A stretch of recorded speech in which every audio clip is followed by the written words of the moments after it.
The morning, Sophia Grayson planted her first rose bush.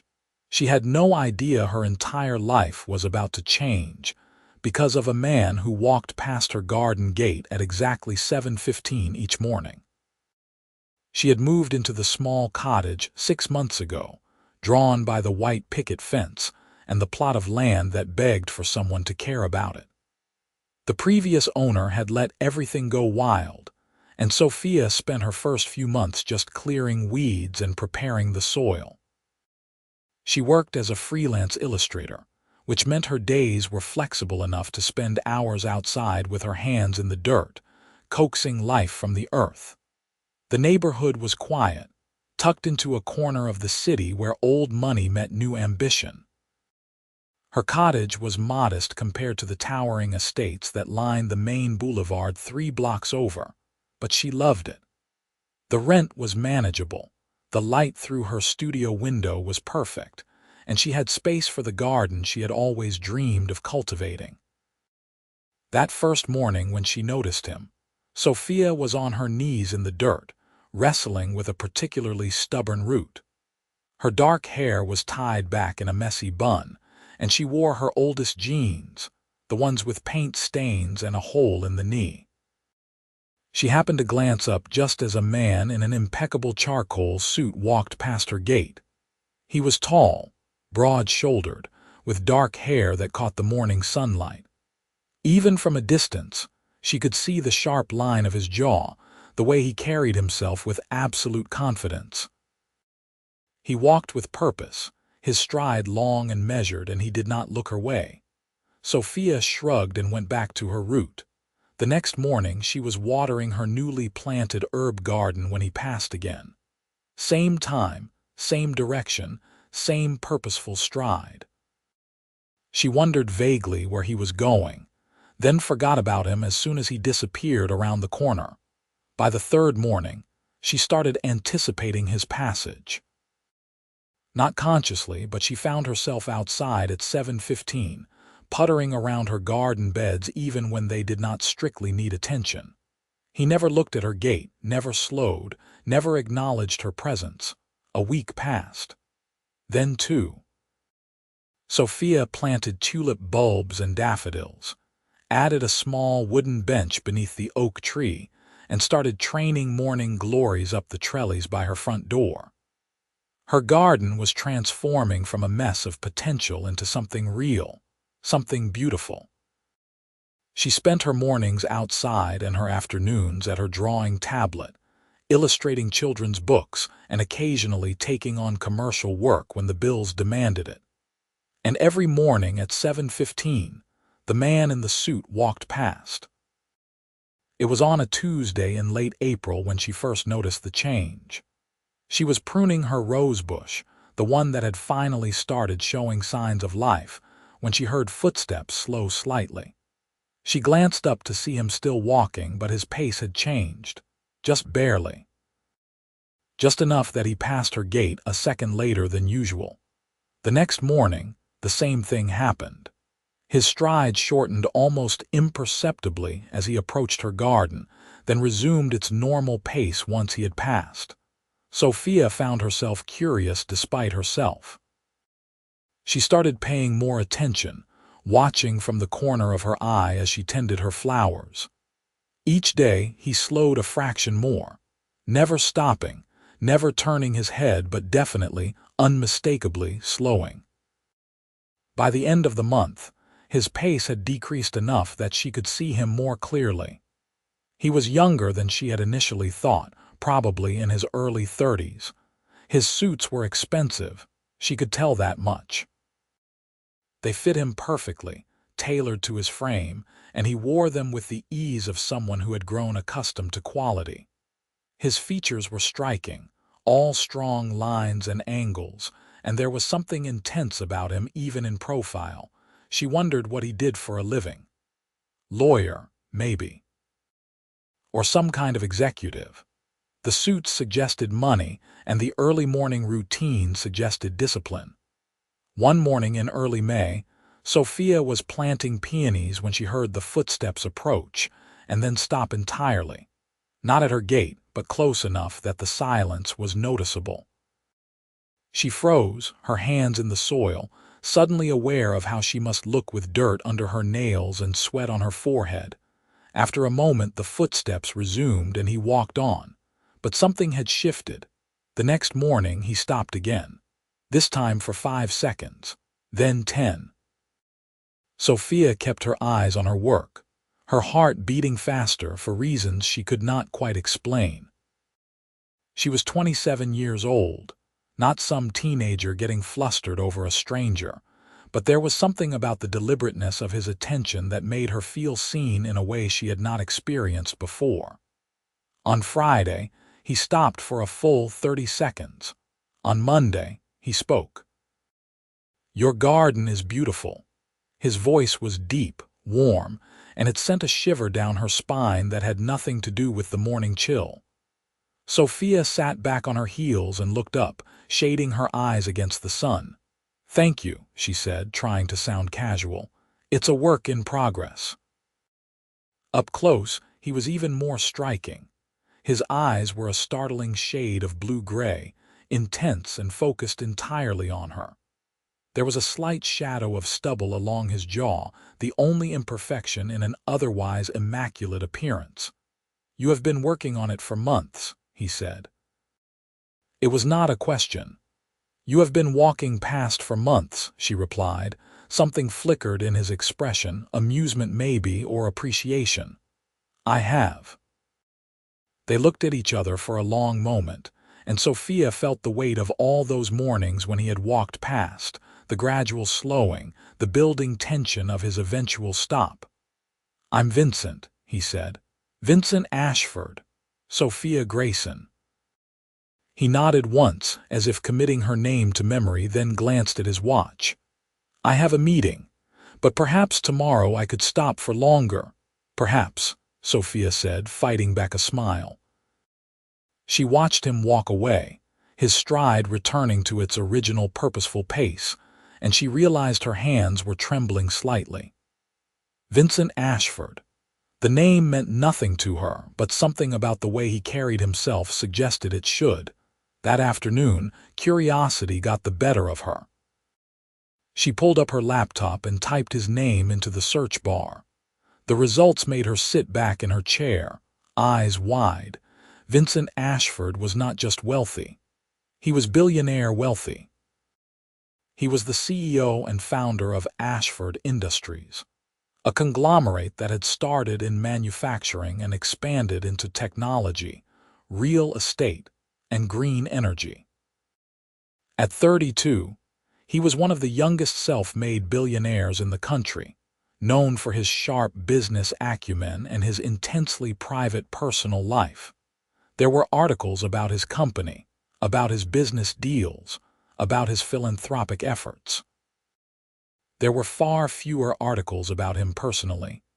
No mentions of girlfriends or relationships, no scandal, no drama. Just a man who had built an empire and guarded his privacy fiercely. Sophia closed her laptop, feeling suddenly out of her depth. What was a billionaire doing walking through her neighborhood every morning?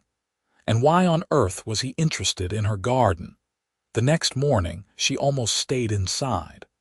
The gap between her life and his seemed impossibly vast, and she did not know how to bridge it.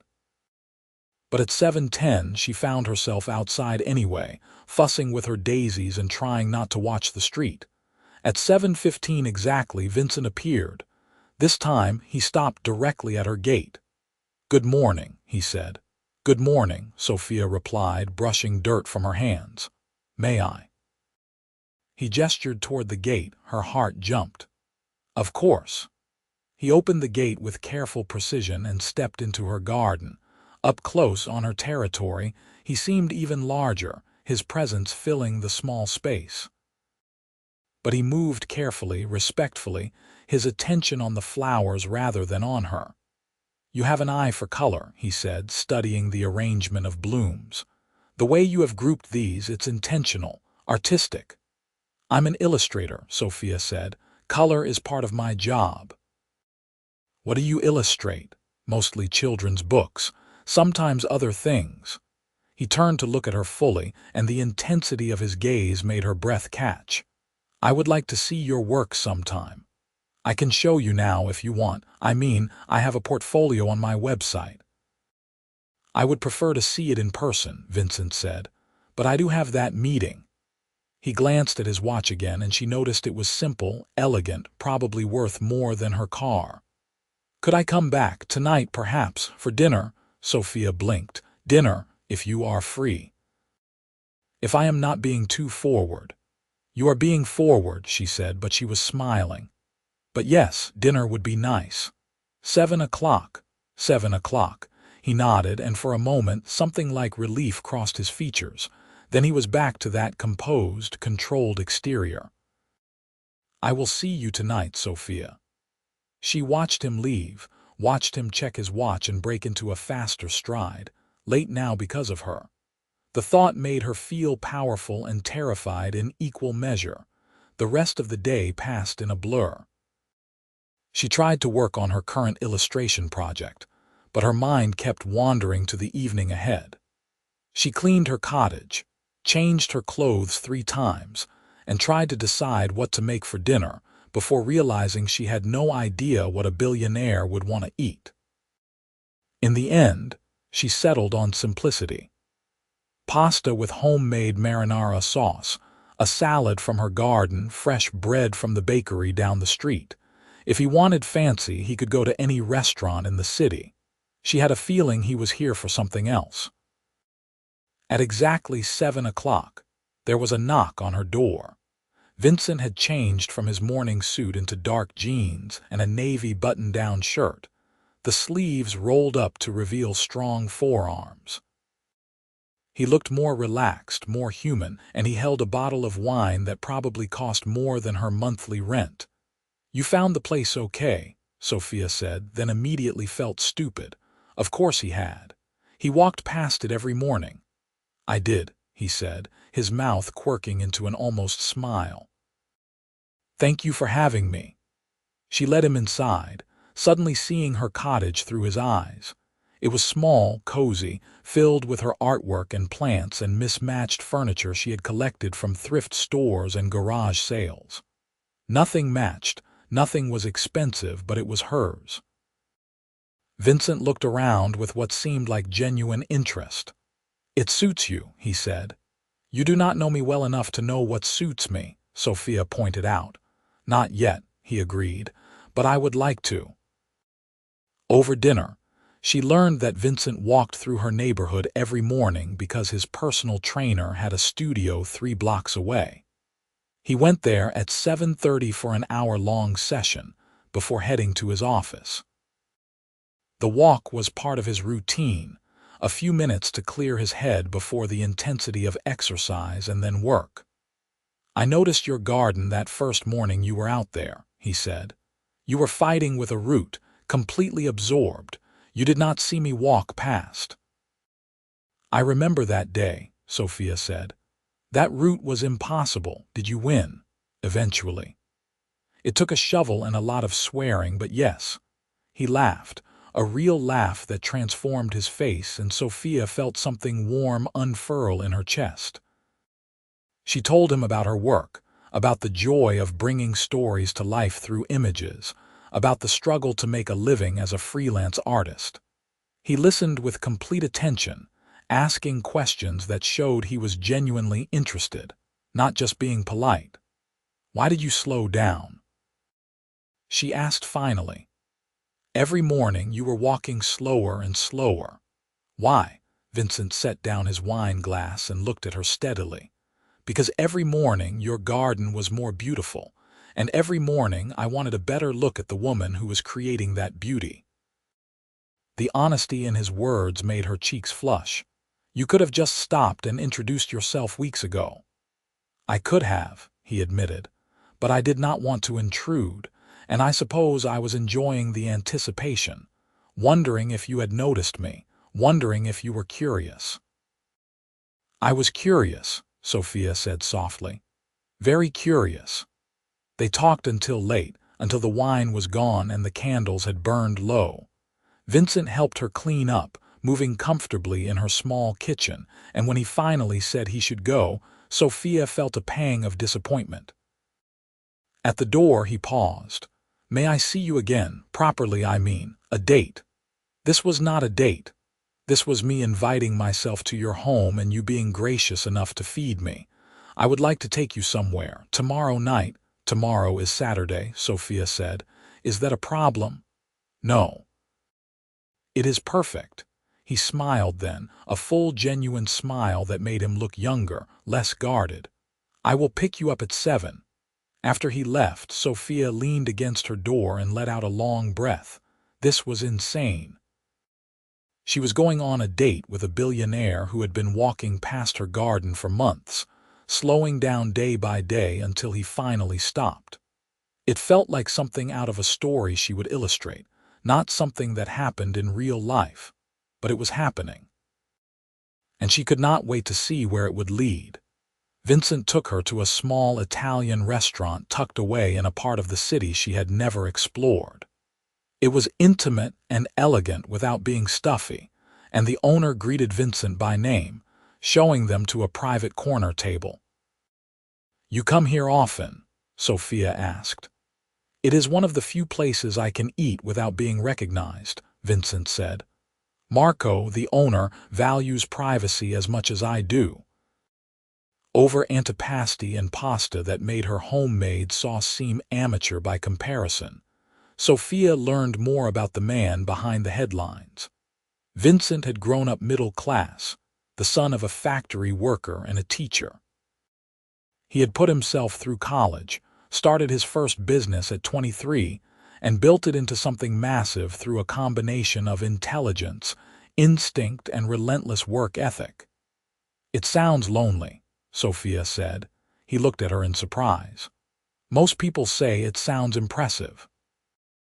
"It is impressive, but it also sounds lonely. All that work, all that success, and you eat dinner alone at private tables." Vincent was quiet for a moment, his fingers tracing the stem of his wine glass. "It is lonely," he admitted. "I have not had much time for relationships. The few I attempted failed because I was not present, not really. Work always came first." "And now?" Sophia asked. "Now I am 32, and I have everything I thought I wanted, and I walk past your garden every morning and realize I have been missing something essential." The vulnerability in his words made her chest ache.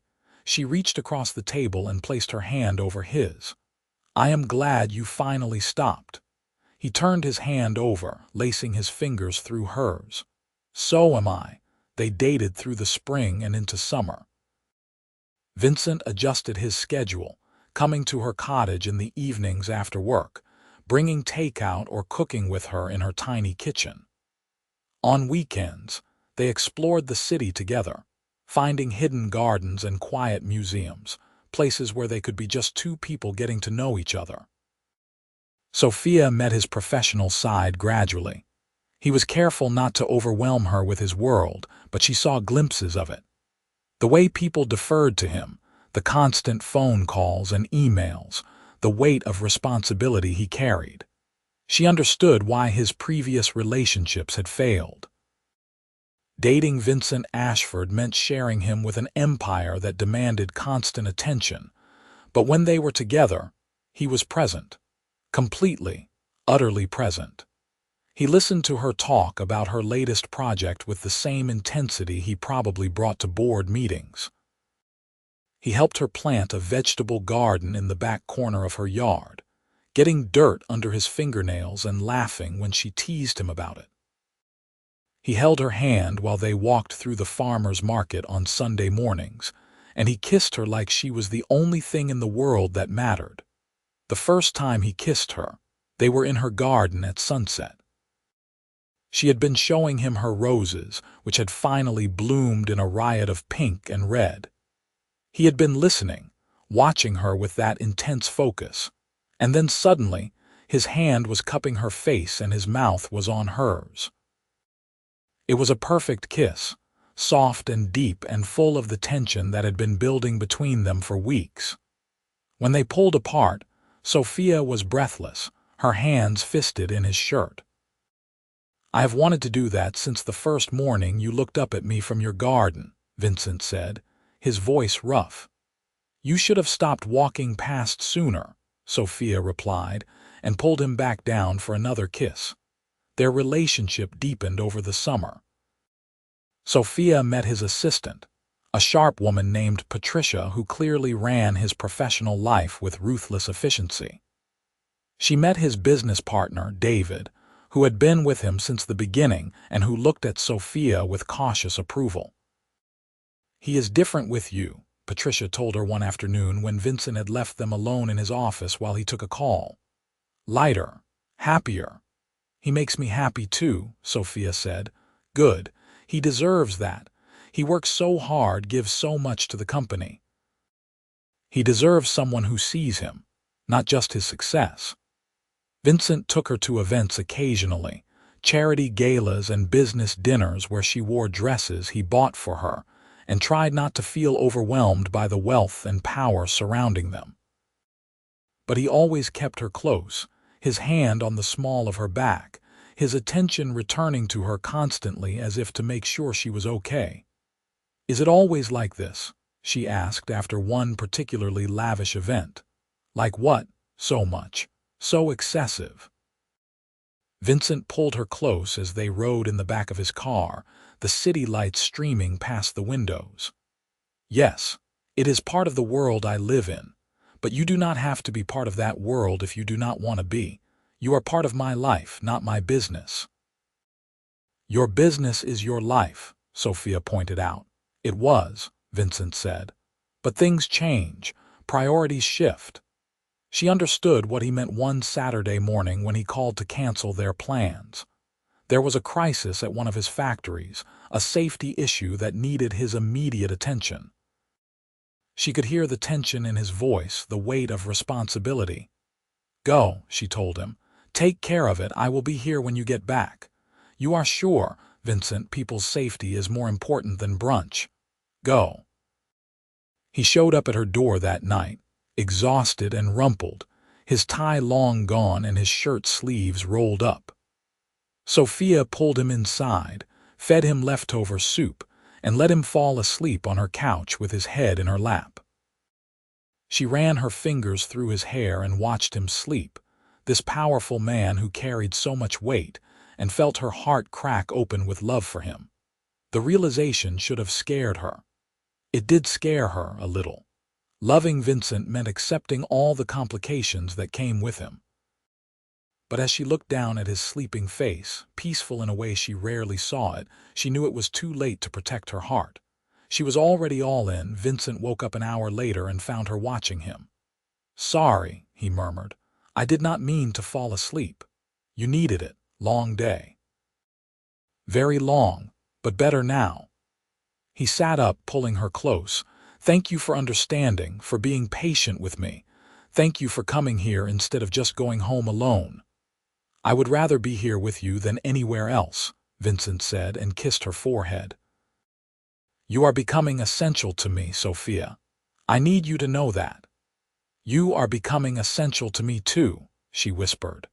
They made love for the first time that night, in her small bedroom with the windows open to the summer breeze. It was slow and tender and overwhelming, and afterward, Vincent held her close and told her things he had never told anyone. About his fears, his doubts, the loneliness that had defined so much of his adult life. Sophia listened and held him and felt the final walls between them crumble. This was real. This was everything. The autumn brought challenges. Vincent's company was negotiating a major merger, which meant longer hours and more stress. Sophia was working on a big project, illustrating an entire series of books with tight deadlines. They stole time when they could, but some nights they were both too exhausted to do more than fall into bed together. "Is this sustainable?" Sophia asked one night in October. They were in his penthouse apartment, a place of steel and glass that felt nothing like her cozy cottage. He had insisted she stay there while he worked late, but she felt out of place among all the expensive furniture and modern art. "What do you mean?" Vincent asked, looking up from his laptop. "This. Us. You working until midnight every night. Me feeling like I am competing with your company for your attention." He closed the laptop immediately. "You are not competing. You are winning." "It does not feel like it." Vincent crossed to where she sat curled up on his leather couch and knelt in front of her. "I am sorry. I know I have been absent. This merger is important, but you are more important. Tell me what you need." "I need you to have balance," Sophia said. "I need to know that this relationship is not just something you fit in between meetings. I need to know that I matter." "You matter more than anything," Vincent said fiercely. "And you are right. I have been letting work consume me again. I will do better." And he did. He set boundaries, delegated more, and carved out time that was just for them. He showed up for her too, coming to the launch party for her book series, talking to publishers and agents with genuine interest in her work. He celebrated her success like it was his own, and when one of her illustrations won an award, he was prouder than she was. "This is incredible, Sophia," he said, studying the framed award on her wall. "You are incredible." "It is just a regional award," she said, downplaying it. "It is recognition of your talent. Do not diminish that." He pulled her close, his arms around her waist. "I am so proud of you." For Christmas, Vincent surprised her with a trip to a private island resort. Just the two of them, a week of sun and sand and uninterrupted time together. Sophia had never experienced luxury like this, and at first she felt overwhelmed by it. But Vincent made it easy, stripping away all the trappings of wealth and just being with her. They swam in the ocean, ate fresh seafood, and made love under the stars. Vincent taught her to sail, and she taught him to build sandcastles. They talked about everything and nothing, and for a week, the rest of the world fell away. On Christmas Eve, as they walked along the beach at sunset, Vincent stopped and turned to face her. "I love you," he said. "I have been wanting to say it for months, but I was afraid. Afraid you would feel pressured by it, afraid it was too soon. But I cannot keep it in anymore. I love you, Sophia. You have changed my life in every possible way." Tears filled her eyes. "I love you too. I have loved you since that night you fell asleep on my couch and trusted me enough to be vulnerable." He kissed her then, soft and sweet, and Sophia felt like she was exactly where she was meant to be. The new year brought new challenges. Vincent's ex-girlfriend, a socialite named Clarissa, reappeared, making it clear she wanted him back. She showed up at events, called him constantly, and made subtle comments to the press about their past relationship. "She means nothing to me," Vincent told Sophia after a particularly uncomfortable charity gala where Clarissa had monopolized his time. "That relationship ended 2 years ago, and I have no interest in revisiting it." "She clearly has interest in revisiting it," Sophia said, trying not to sound jealous and failing. "Sophia, look at me." Vincent took her face in his hands. "There is only you, only you. Clarissa can try whatever she wants, but it will not change how I feel about you." But Clarissa's campaign continued. She gave an interview to a gossip magazine talking about her and Vincent's past, implying they were still close. She sent him gifts, showed up at his office, and generally made herself impossible to ignore. Sophia tried to be understanding. She knew Vincent's world was full of complications, but it was hard to watch another woman so publicly stake a claim on the man she loved. The situation came to a head at a business dinner Vincent had to attend.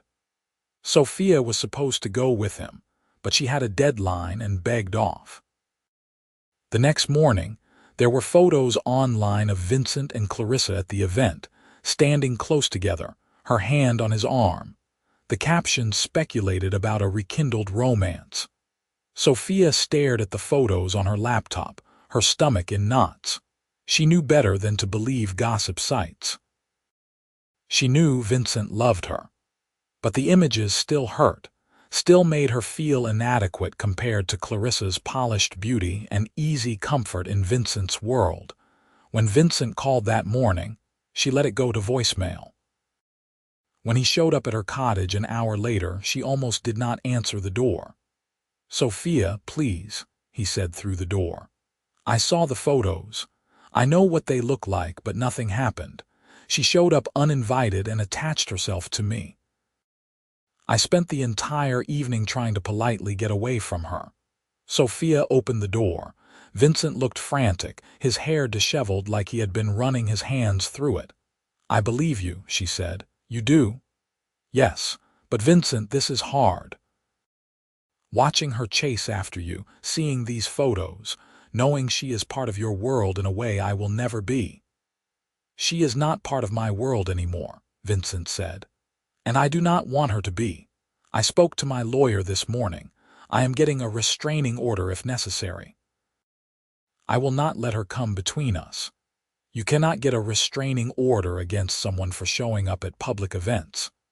Then I will make it clear, publicly and unequivocally, that I am in a committed relationship with you. I will give an interview, post something online, whatever it takes. I want the world to know you are mine and I am yours." The possessiveness in his words should have bothered her, but instead it made her feel secure, wanted, chosen. "You do not have to do that," Sophia said, "but maybe we could go to the next event together. Show a united front." "I will go anywhere with you," Vincent said, proudly. They made their relationship public the following week at a major industry awards ceremony. Vincent walked the red carpet with Sophia on his arm, his hand possessively on her waist, and when reporters asked who she was, he introduced her with pride. "This is Sophia Grayson, my girlfriend and the most talented illustrator you will ever meet." The photos that ran the next day showed them together, clearly in love, and Clarissa finally seemed to get the message. She stopped calling, stopped showing up, and eventually married someone else. "Good riddance," Patricia said when she heard the news. That woman was always more interested in Vincent's bank account than in Vincent. As spring returned, Sophia's garden bloomed more beautifully than ever. She and Vincent spent mornings there together now, drinking coffee on her bench, planning new additions. He still went to his trainer, but afterward he came back to her cottage instead of going straight to the office. "I am thinking of cutting back my hours," Vincent said one morning in April, promoting David to co-CEO, splitting the responsibilities. "Really?" Sophia looked at him in surprise. "I have been running this company alone for almost 10 years. I am tired, Sophia, and I want a real life with you. What would you do with all that free time? Spend it with you. Travel. Maybe start a foundation, focus on philanthropy, I do not know yet. But I know I do not want to wake up at 60 and realize I spent my whole life working." Sophia set down her coffee and moved to sit in his lap. "I think that sounds wonderful, and I will support you whatever you decide. Even if I decide to become a house husband and follow you around while you work," she laughed.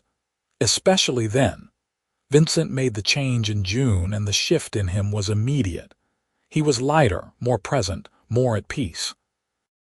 He and David restructured the company leadership, and while Vincent remained involved, he was no longer carrying the entire weight of it alone. He spent his newfound time investing in things that mattered. He started a foundation focused on education and opportunity for underprivileged youth. He traveled with Sophia when she had work in other cities. He learned to garden properly, not just help her, but understand the intricacies of it. On a morning in late July, exactly 1 year after he had first spoken to her in her garden, Vincent took Sophia's hand and led her to the bench beneath the oak tree. "Sit," he said. "Is something wrong?" "Nothing is wrong. Everything is right." He knelt down in front of her, and Sophia's heart started racing. "A year ago, I was a man who had everything and nothing. I walked past this garden every morning, watching you create beauty from nothing, and I knew I had to know you. So I slowed down day by day until I finally had the courage to stop." "Vincent," she whispered, "you have given me everything, Sophia. Joy, love, balance, purpose. You have made me a better man, and I want to spend the rest of my life becoming even better for you." He pulled a small box from his pocket and opened it to reveal a stunning ring, a sapphire surrounded by diamonds. "Will you marry me?" Tears were streaming down her face. "Yes, yes, of course, yes."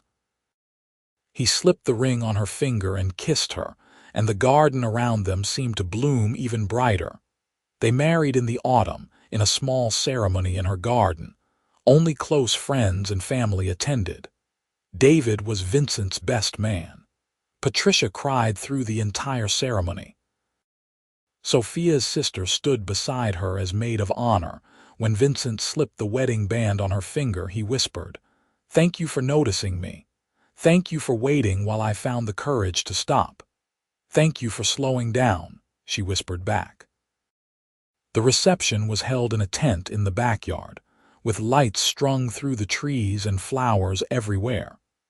They danced their first dance as husband and wife while their guests cheered, and Sophia felt like the luckiest woman alive. Vincent proved to be an attentive husband, finding ways to surprise her constantly. He built her a professional studio in their new home, a compromise between his penthouse and her cottage, a place that felt like both of them. He supported her career, celebrating every new project and encouraging her to take risks. Sophia, in turn, kept him grounded. She reminded him to rest, to play, to enjoy the life he had built. She introduced him to her world of art and creativity, and he found he loved it. They hosted dinner parties where business executives mingled with artists and writers, and the conversations were rich and varied. A year after their wedding, Sophia discovered she was pregnant. Vincent's reaction was pure joy, lifting her up and spinning her around, laughing like a kid. "We are having a baby," he said, his hand on her still flat stomach. "We are going to be parents. You are going to be an amazing father," Sophia said, "only because I will have you showing me how." Their daughter was born on a spring morning with Vincent's dark hair and Sophia's brown eyes. They named her Rose, after the rose bush that had been blooming the morning Vincent first stopped at Sophia's gate. Holding his daughter for the first time, Vincent felt a completeness he had never known was possible. This tiny person, this perfect combination of him and the woman he loved, represented everything good in his life. "She is beautiful," he whispered. "She is ours," Sophia said. They settled into parenthood with the same teamwork they brought to everything. Vincent was hands-on, changing diapers and doing night feedings and learning lullabies. He scaled back his work even further, refusing to miss the important moments. When Rose was 6 months old, they took her to the cottage garden, which they had kept even though they lived elsewhere most of the time. Sophia used it as a studio now, finding inspiration in the space where everything had begun. "This is where Daddy first talked to Mommy," Vincent told Rose, even though she was too young to understand. "This is where our story started." Rose gurgled happily, reaching for a flower. "She likes the garden," Sophia said. "She is her mother's daughter." Vincent pulled them both close. "Thank you, Sophia, for this life, for our family, for everything. Thank you for finally stopping," she said, echoing their wedding vows. As Rose grew, the garden remained central to their family. They planted a tree for her first birthday, started a tradition of spring planting parties with friends and family. Vincent never lost his love of walking, but now he walked with his wife and daughter beside him, no longer rushing to the next thing but savoring each moment. On their 5th wedding anniversary, they stood in the garden at sunset, Rose playing at their feet. The roses were in full bloom, the air sweet with their scent. "You ever regret it?" Sophia asked. "Slowing down, giving up some of the business, choosing this life over that one?" Vincent pulled her close, kissing her temple. "Never. Not for a single second. That life was successful, but this life is full, and full is so much better." Sophia leaned into him, watching their daughter chase butterflies through the flowers. This was everything she had never known to dream of. A love that had grown slowly, steadily, blooming like her garden. A man who had seen her and chosen her and built a life around that choice. A family that laughed and loved and grew together. "I love you," she said. "I love you more," Vincent replied. "Every single day I love you more." And there in the garden where it all began, surrounded by beauty they had created together, they held each other and knew they were exactly where they belonged. The billionaire who had walked past every morning had finally stopped, and in stopping, he had found everything he had been searching for.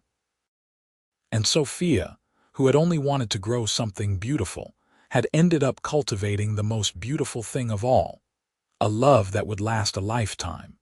Years passed in a blend of joy and challenge, but they faced everything together. When Vincent's father passed away, Sophia held him through his grief. When Sophia struggled with a creative block that lasted months, Vincent reminded her of her talent until she believed in herself again. When Rose started school and faced bullying, they both showed up to advocate for her, teaching her to be strong and kind. They had another child, a son they named Oliver, who had Sophia's creativity and Vincent's determination. The family of 4 filled their home with laughter and chaos and love. The garden expanded, now including a vegetable patch where the children helped plant tomatoes and carrots, learning the patience and care that growing things required. Vincent's company continued to thrive under the shared leadership model, proving that success did not require sacrificing everything else. He mentored young entrepreneurs, invested in sustainable businesses, and used his wealth to create opportunities for others. But his greatest pride was always his family, the life he had built with Sophia. Sophia's career flourished in ways she had never imagined. Her books won awards, her illustrations became sought after, and she eventually opened a small gallery in town where local artists could display their work. But her greatest joy was still coming home to Vincent and the children, to the life they had made together. On their 10th anniversary, Vincent surprised her with a trip back to the island where he had first said he loved her. They left the children with her sister and spent a week rediscovering each other, remembering why they had fallen in love in the first place. "You remember that first morning?" Sophia asked as they walked along the beach at sunset. "When you finally spoke to me?"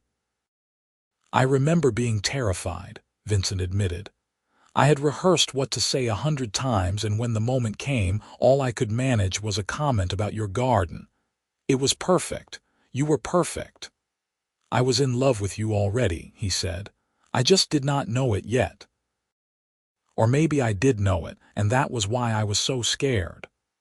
I fell in love with you the night you showed up exhausted and let me take care of you," Sophia said.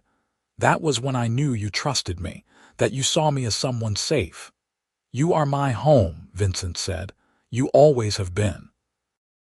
They renewed their vows on that beach, just the two of them and the ocean, promising again to love each other through everything.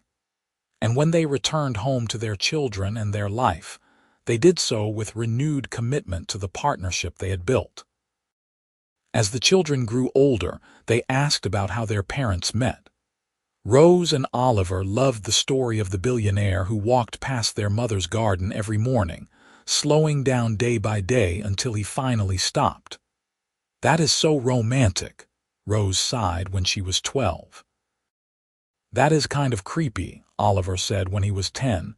"He was basically stalking you." "He was not stalking," Sophia laughed. He was working up the courage to introduce himself. There is a difference. I prefer to think of it as strategic patience, Vincent said, winking at his wife. The cottage garden remained a special place for them.